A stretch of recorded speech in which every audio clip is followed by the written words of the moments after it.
Welcome to part 2 of CSS Foundation. In this video, we are going to continue from the project that we started earlier, which is the small website we created in part 1.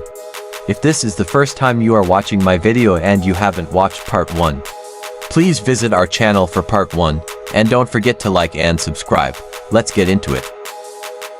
The letters are looking too close to each other. That brings us to line spacing. Create space between letters.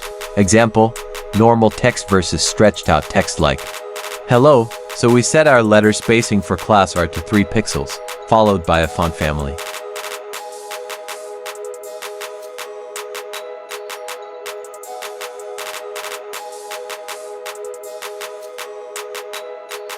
List style controls how the bullet points or numbers of a list appear. Think of a shopping list. You can use dots or numbers 1, 2, 3, or even remove them completely. That's exactly what list style does in CSS. Let's give our nav a class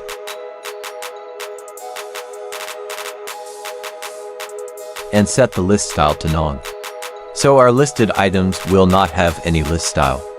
Next, we set our text align to left and our font family to Georgia.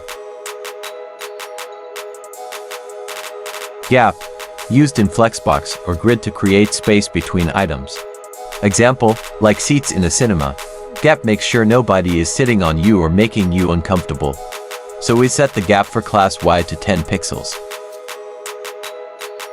What if we want it to appear at the right side of our browser?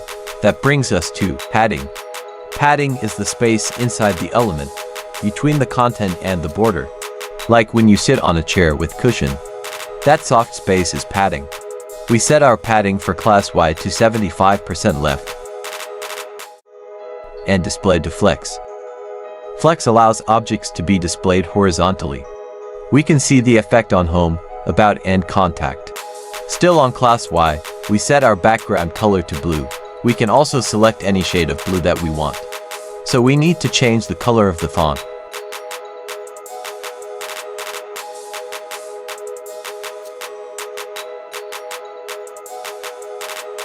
Back to our image. We set our image margin to 200 pixels left.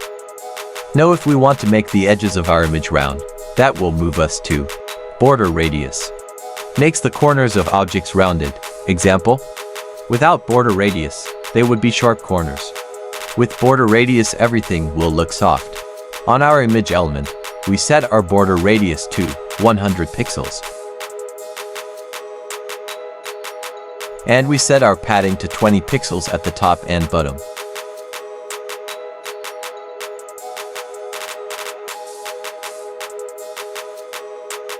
So we can see the result of padding on our image. The next thing we are going to style is our H3 element, which is inside our buttons. We select H3 and we give it a font family. Put the font size to 12 pixels to shrink out text on one line. Here is our result. So we set the color of the text to blue. Now we are going to style our buttons to make it look attractive.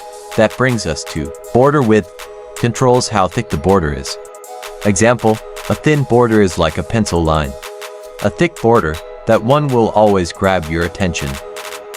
Back to our CSS. We set our border width to 10 pixels. Now we have to change the color. That brings us to border color. Sets the color of the border. Just like choosing the color of your clothes. Red border, bold, black border, classic. Back to our CSS, we change the border color to Intic white.